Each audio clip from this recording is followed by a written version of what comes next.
अस्सलाम वालेकुम दोस्तों, मैं सरफराज सफ़ी हूँ और आप मेरा वीडियो लॉग देख रहे हैं। चोरों की हुकूमत, पीटीआई के बकौल फिर से चोरों की हुकूमत बनने जा रही है। पीटीआई ने हमेशा मुस्लिम लीग नून को और पीपल्स पार्टी को चोर कहा है कि उनके इनके लीडर जो जेल में हैं, अडियाला जेल में इमरान खान, वो इन्हें चोर कहते रहे हैं। और चोरों की हुकूमत फिर से बन गई है, ये कहा जा रहा है पीटीआई की तरफ से। लेकिन इस हुकूमत बनने से पहले जो अंदर खाते खुफिया मुज़ाकरात रहे पीटीआई और पीपल्स पार्टी के, और किस तरह से बिलावल भुट्टो मायूस हुए, और क्या इमरान खान ने चौथी दफा अपने पांव पर कुल्हाड़ी मारी है, ये सारा किस्सा बयान करना है इस व्लॉग में। और माजरत चाहता हूं, मुझसे अच्छी तरह से बोला नहीं जा रहा क्योंकि फिर से बीमारी ने घेर लिया है।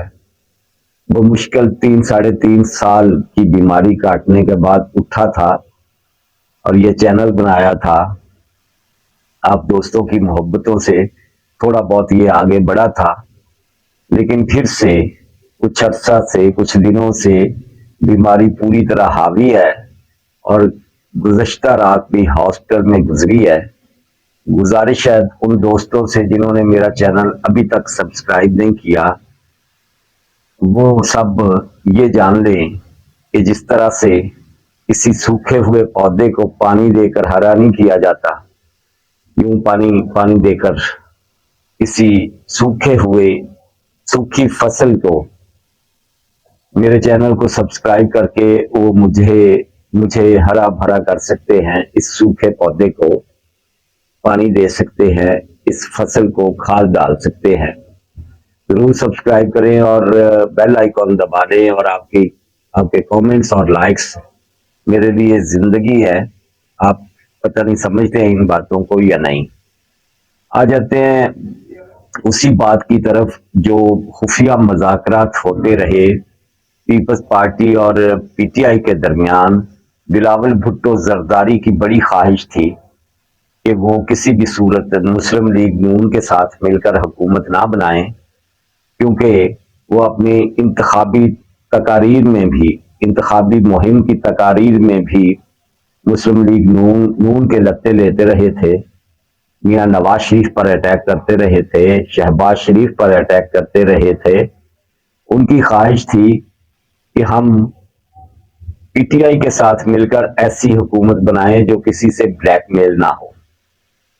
अब सीधी बात है, जो मौजूदा हुकूमत बनी है इसमें आसिफ अली जरदारी के पास ये हथियार है पूरी तरह से, और वो पूरी तरह से इन मामलात को जानता है कि कैसे मियाँ नवाज शरीफ या शहबाज शरीफ की इस हुकूमत को ब्लैकमेल करना है, कहाँ उनसे कौन सा आईनी ओहदा मांगना है।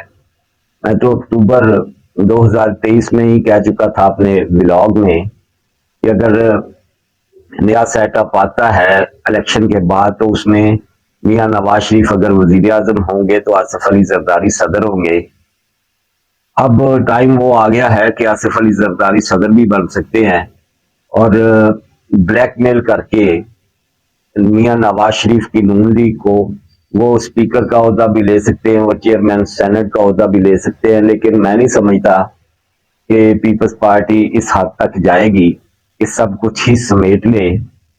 ये पॉसिबल नहीं है कि वो कहे अब हमारा यूसुफ रजा गिलानी ही स्पीकर होगा और हमारा रजा रब्बानी ही चेयरमैन सेनेट होगा। वो थोड़ी सी वजादारी दिखाएंगे। सदर मुमलकत की हद तक तो आसिफ अली जरदारी प्रेसिडेंसी में जाएगा, लेकिन दूसरे ओहदों पर, आईनी ओहदों पर वो ये नहीं कहेंगे कि हम अपोजिशन में बैठ रहे हैं वरना हमें ये दो, और हम अब फिर दोबारा अपोजिशन में बैठ रहे हैं वरना हमें ये दो। आप जानते हैं कि पीपल्स पार्टी अगर एक सेकंड के लिए, एक लम्हा के लिए इस हुकूमत से बाहर निकलेगी, जो हुकूमत बनने जा रही है शहबाज शरीफ की या नवाज शरीफ की, तो ये धड़ाम गिर जाया करेगी ये हुकूमत। लेकिन क्योंकि पीपल्स पार्टी दावा करती है कि उनका मंशूर हमेशा ही जमहूरियत की बका है, इसलिए वो इसे बार बार नहीं फेंकेंगे। हाँ, अलबत्ता ये जरूर है कि खौफजदा रहेगी ये हुकूमत आसिफ अली जरदारी और बिलावल भुट्टो से। बिलावल भुट्टो ने पूरी पूरी कोशिश की कि किसी तरह से पीटीआई को अपने साथ मिलाए, और उन्होंने यहाँ तक कह दिया कि हमें वजारत उज़्मा नहीं चाहिए, वजारत उज़्मा भी पीटीआई ले, एस्टेब्लिशमेंट का जितना भी प्रेशर आएगा हम सह लेंगे, वजारत उज़्मा भी पीटीआई ले और हुकूमत बनाए, हम किसी तरह से जान छुड़वा ले। ये जो रजीम है अमरीश पुरी टोला जिन्हें कहा जाता है, मुस्लिम लीग नून का, मियाँ नवाज शरीफ फैमिली, यूं कह लें कि इससे जान छुड़वा ली जाए। और मैंने आपको अपने एक गुज़िश्ता व्लॉग में बताया था कि लतीफ़ खोसा, इज़ाज़ एहसन, अजहर सिद्दीक, बाबर अवान अंदर खाते इन खुफिया मुज़ाकरात का हिस्सा रहे। दूसरी तरफ से नदीम अफजल चंद पीपल्स पार्टी की तरफ से नदीम अफजल चंद, सैयद मुराद अली शाह और सैयद नासिर हुसैन शाह, ये लोग बड़े सरगर्म रहे कि किसी तरह से पीटीआई और पीपल्स पार्टी के दरमियान मामला तय पा जाए और ये मिलकर हुकूमत बना रहे हैं। लेकिन सख्त तरीन रवैया रहा पीटीआई के काबरीन का बमा मियां नवाज सॉरी इमरान खान का।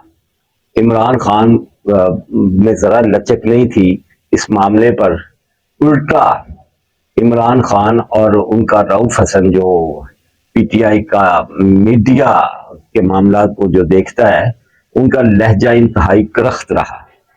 और सीधी सी बात है कि अगर ये हुकूमत जो बनने जा रही है मियां नवाज शरीफ फैमिली की, जिसमें आसिफ अली जरदारी फैमिली वजारतों में हिस्सेदार नहीं होगी, अगर ये हुकूमत वाकई कुछ ऐसा कर जाती है, गरीब को रिलीफ दे देती है, महंगाई नीचे आ जाती है, डॉलर नीचे आ जाता है, पेट्रोल सस्ता हो जाता है, सऊदी अरब, कतर और यूएई समेत अरब ममालिक और चाइना की तरफ से किए गए वादे मुआहदे अगर पूरे हो जाते हैं और अवाम के ऊपर से टैक्सेस का बोझ हट जाता है, जिसके लिए ये पूरी भरपूर कोशिश करेगी ये हुकूमत अपने आप को पॉपुलर करने के लिए, तो फिर ये जरूरी नहीं है कि आइंदा इलेक्शन में भी इमरान खान को इसी तरह की, जिस तरह की उसे अवाम की सपोर्ट हासिल हुई है, जिस तरह का वोट उसे मिला है, जरूरी नहीं है कि ये वोट मिले।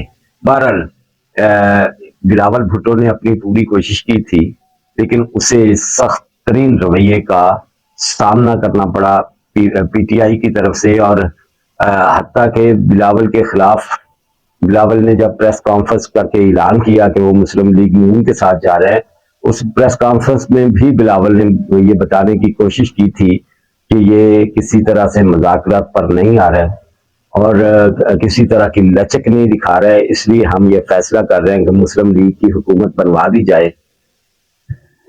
पीटीआई ने बिलावल के खिलाफ इस प्रेस कॉन्फ्रेंस के बाद जो प्रेस रिलीज जारी की, उसमें भी बड़ा हार्ड रवैया था बिलावल के खिलाफ पीटीआई का, और उसे कज़्ज़ाबों का बेटा और पता नहीं कौन कौन से अल्फाज से नवाजा गया।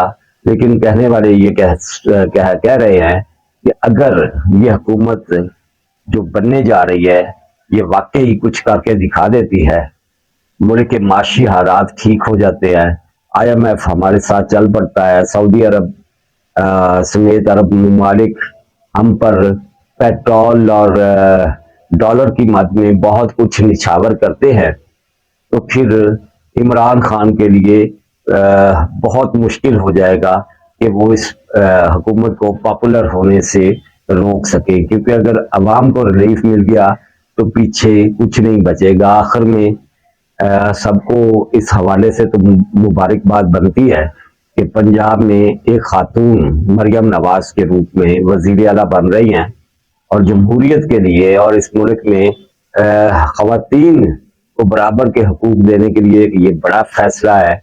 जब शहीद बेनजीर भुट्टो इस मुल्क की प्राइम मिनिस्टर बनी थी तो हमने बहुत सारी बातें सुनी थी, स्पेशली मुस्लिम लीग नून और उलमा का, मौलवियों का इत्तेहाद था IGI के रूप में या उससे पहले भी, और ये औरत की हुक्मरानी नामंजूर के बुलंद बांग नारे मारा करते थे। अब इस तरह के नारे भी नहीं लगेंगे और हमारी विशेज़ है, गुड विशेज़ है मरियम के लिए कि अगर वो एक अच्छी केयर टेकर, अच्छी हुक्मरान, अच्छी वज़ीर आला साबित हुई तो ये ख़वातीन के लिए, हमारे मुल्क की ख़वातीन के लिए बहुत हौसला अफजाई की बात है। बोलने की, मजीद बोलने की हिम्मत नहीं है, धीमे लहजे में आज भी बात की है, इससे लंबा ब्लॉग कर नहीं सकता। जिस जिस दोस्त ने अभी तक मेरा यूट्यूब चैनल सब्सक्राइब नहीं किया, इसे जरूर सब्सक्राइब करें और अपने हिस्से का छोटा सा फायदा मुझे जरूर दें। अल्लाह हाफिज।